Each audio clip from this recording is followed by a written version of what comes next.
Laiks sarunai ar Laimu Vaikulu. Viņa ir Latvijas māksliniece, kuru krieviski runājošā pasaulē gadu desmitiem teju dievinājuši, bet tas mainījies līdz ar Ukrainas kara sākumu. Es nevarēju klusēt, viņa saka, un tieši skaļās pozīcijas dēļ tagad Krievijā viņai tiek piemērot dažādas novēlnošanas kampaņas. Vai viņa saredz iespēju turp kādreiz atgriezties, un vai maz to vēlēsies, to Kristīna devās noskaidrot uz mākslinieces Jūrmālas rezidents. Labdien! Labdien! Vispirms patiesi prieks viesoties pie jums tādā skaistā vasarīgā dienā, vēl vasarā, starp citu, jo rudens, kā zināms, nav tas jūsu arī mīļākais laiks. Jā, vēl nav dzeltenas lapas, viss ļoti labi. Bet Ukraina ir, diemžēl, tā realitāte, kurā mēs dzīvojam jau pēdējo pusotru gadu, un ļoti skumjos apstākļos arī šo neatkarības dienu Ukraiņiem ir jāizvada. Kādas pārdomas šajās dienās rosās jūsos?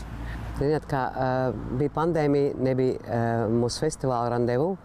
Pēc tam mēs domājām, kā lai veido to festivālu, vai viņš ir vajadzīgs.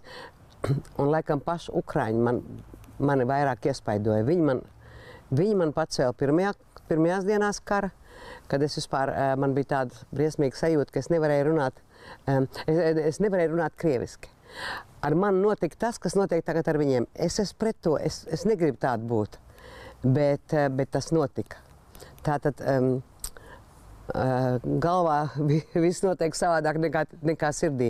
Es saprotu, ka valoda ir vajadzīga priekš tam, lai mēs vienkārši varētu sarunāties. Jebkuru, jo vairāk valodas, jo labāk. Bet ar mani bija tas moments, un tāpēc es saprotu ļoti Ukraiņus, un mēs to festivālu veidojām, un Ukraiņi man palīdzēja. Viņi saka, vajag. Un es domāju, jā, vajag, lai cilvēki neaizmirst par to, ka karš iet. Viņš turpinās. Starp citu, runājot par to, kā varbūt pat maskavieši sāk justies, nedaudz varot pagaršot tos savus augļus, arī tie nelielie, bet tomēr dronu uzbrukumi Maskavai. Zelenskis prezidents vēl vasarā izteicās, ka kara atgriešanās Krievijas teritorijā esot taisnīga, neizbēgama. Kā jūs uz to raugāties? Tas ir taisnīgi? Ir šausmīgi dzirdēt par to, ka, piemēram, ir cilvēki, kas vispār negrib runāt par karu. Es runāju par krievu tautības cilvēkiem, vairāk par maskaviešiem taisni. Viņi tāda sajūta, kā vispār kara nav. Koncerti notiek, teātri, viss darbojās. Ja tu ar kādu satiksies nejauši, viņi vispār nerunā par to, kas ir pats galvenais šodien. Kad atbrīvotāji ienāca pie mums 40. gadā, viņi te arī palika. Un tāpēc mēs to labi saprotam, ko nozīmē tagad atbrīvot Ukrainu. Atbrīvot, tas nozīmē atbrīvo un aizēja, bet viņi atbrīvo un paliek. Tāpēc skaidrs, kā tas saucās. Tāpēc arī bažas, vai šie dronu uzbrukumi Maskavai netiek varbūt tur tulkoti kā, pareizi darījām, ka gājām iekšā Ukrainā, Ukraina apdraud mūs, kas savā ziņā propaganda atkal to var pavērst kaut kā sev izdevīgā virzienā. Noteikti, ka viņi pavērsīs, kā viņi grib pirmkārt, otrkārt viņi kaut kā neņem sevišķi galvā. Jā, kaut kur tur kaut kāds uzsprāga. Ļoti skumīgi tas viss ir.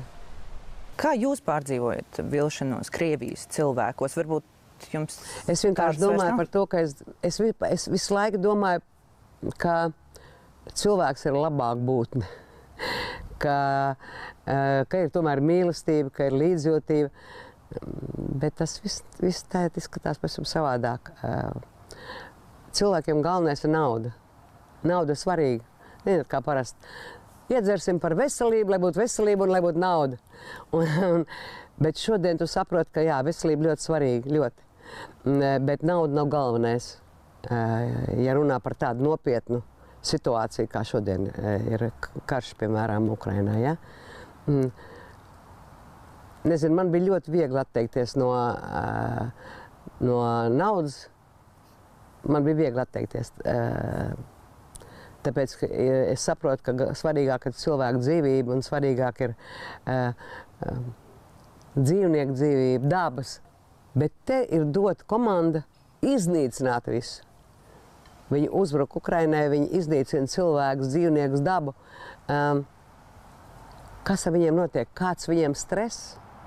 Un kādi šie cilvēki pēc tam būs? Kāda vispār viņiem psihika būs?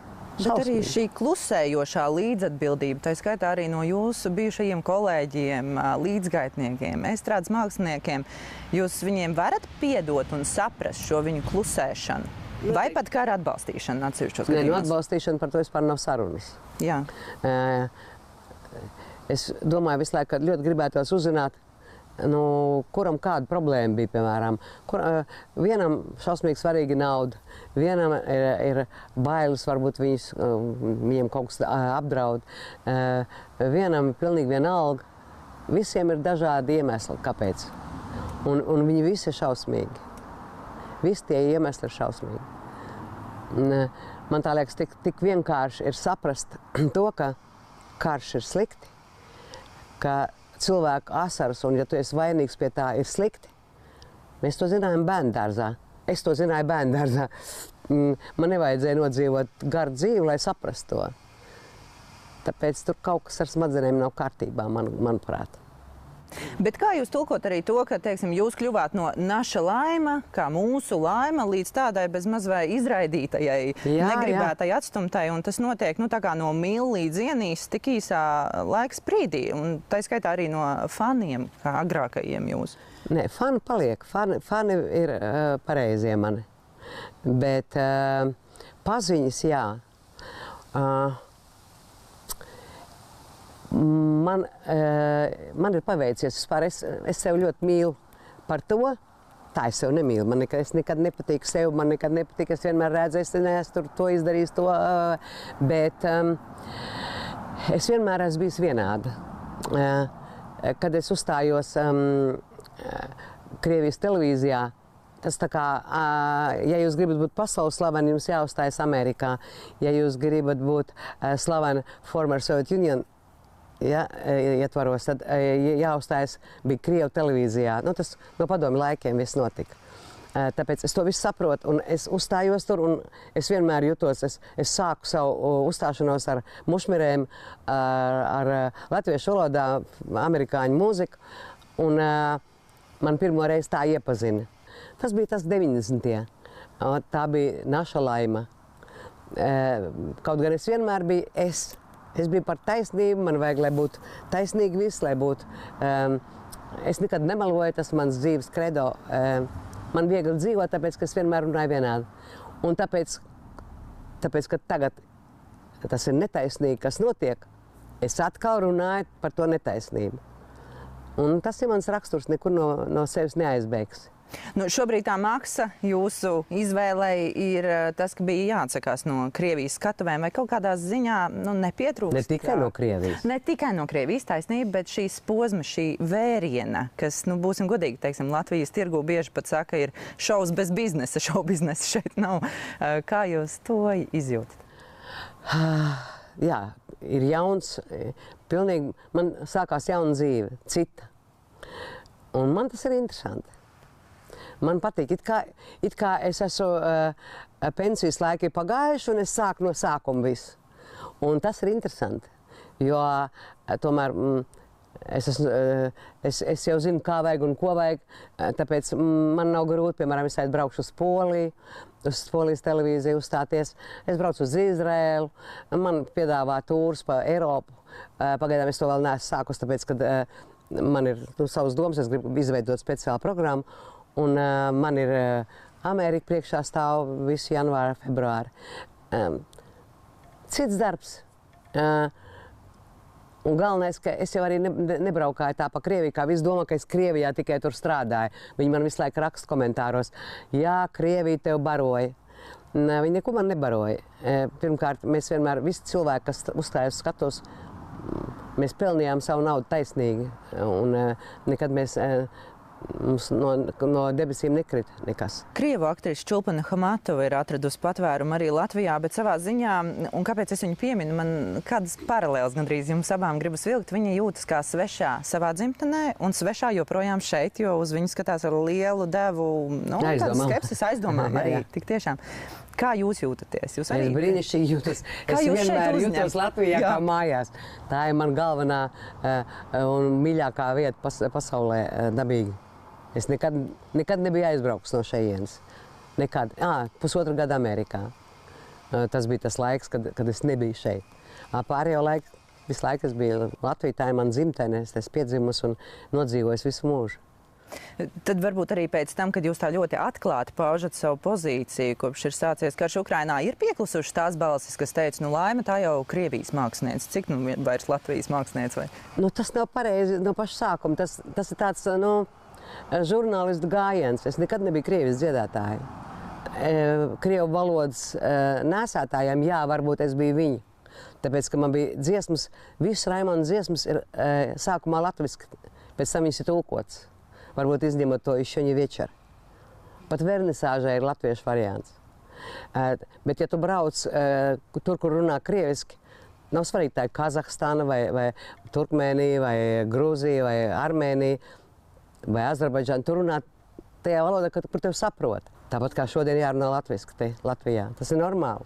Vai krievu valodā, tad, kad jūs uzrunājat lielu plašu auditoriju, starp citu arī otrpus robežēm, varbūt kāds ieklausās, vai ne? Taisni tāpēc es daudz intervijas dodu krieviski, jo man ir svarīgi, lai cilvēki dzirdētu, ko es saku un ko es domāju. Un ja man iznāks kaut vai vienu, lai viņš man sadzird, vismaz viens cilvēks, tas jau ir daudz. Par politiskiem jautājumiem noslēdzot, šobrīd Latvijā vēl turpinās tas process, ka beidzot Latvijas valsts ir paprasījusi Krievijas pilsoņiem tomēr nokārtot valodas eksāmenu un pierādīt, ka viņi vismaz pamat līmenī zina latviešu valodu. Kā jūs kopumā vērtējat šo prasību? Es runāju par to jau 90. gados. Vajadzēja pavēlti dot krievu valodas nesētājiem bērndārzus, piemēram, bez maksas. Tādā veidā būtu šodien jau 30-gadīgie būtu runājuši visu latvisku vispār bez problēmām. Tā bija pirmā kļūda, man tā liekas, tad. Bet šodien vai vajag pensionāriem to darīt? Mēs dodam iespēju runāt tiem propagandistiem par Latviju, ka mēs tādi briesmoņi baigi esam. Varbūt vajadzēja tomēr maigāk ar cilvēkiem, kam tā valoda vairāk, kur paši uz veikalu vairāk neiet. Priekš kam viņiem vajag to... Es nezinu, jābūt maigākiem, uzmanīgākiem. Mēs esam Eiropa, un nevajag mums arī būt līdzīgiem Puķina valdībai. Mēs vēl noslēgumā atgriežamies pie tā, ar ko mūsu sarunu sākām, jo 8 gadus randiņš ar Laimi ir kļuvis jau par tādu vasaras tradīciju, un arī šogad jūs pulcējāt pat 25 māksliniekus 4 vakaros, un tagad šobrīd mūsu kanālā ir iespējams ik vakaru baudīt šos koncertus. Kāds bija tas galvenais vēstījums? Jūs minējāt, lai neaizmirst par to, ka Ukrainā karš notiek. Tas ir galvenais. Pēc tam mēs tomēr vācām naudiņu, lai vēl kāda grupa bērnu atpūstos no kara. Ziedot, tas ir labi. Mums pašiem nav sava fonda, es negribu nekādu, ar naudu es negribu saistīties, tāpēc Ziedot LV ar to nodarbojās. Ja jūs varat, pazvaniet 4 eiro, maksās jūsu zvans, un tas būs priekš Ukrainas bērniem. Tomēr man tā liekas, tas ir jauki, ka tu kaut ko tādu izdarīji. Kamēr tu nesaskaries ar to, tev liekas, ka, labi, es labāk aiziešu uzvārīšu maizes zupu. Bet, kad tu skaties, kas notiek tur, kad tu redzi, kad tu klausies, kad tu redzi, cik tie bērni laimīgi, tad tu saproti, ka mums ir jādara viss, ko mēs varam, jo daudziem ir daudz sliktāk nekā mums. Daudz. Jūs kādreiz varētu redzēt sevi atgriežamies uz tās pašas Krievijas skatuves pieminētās? Pagaidām es to domāju, ka tas nav iespējams. Nezinu, vai es varēšu tikt tam pāri. Paldies jums liels! Paldies! Jā, tādas lūk pārdomas vienai no Krievijā visatpazīstamākajām Latvijas māksliniecēm, kuri jau kopš kara sākuma nav bijusi vienaldzīga. Jā, un atgādinām, ka TV3 kanālā šovakar būs baudāms jau 2. koncerts no festivāla ieraksta. Raidījums sāksies bez 10:10, un tā laikā darbosies ziedojuma tālrunis.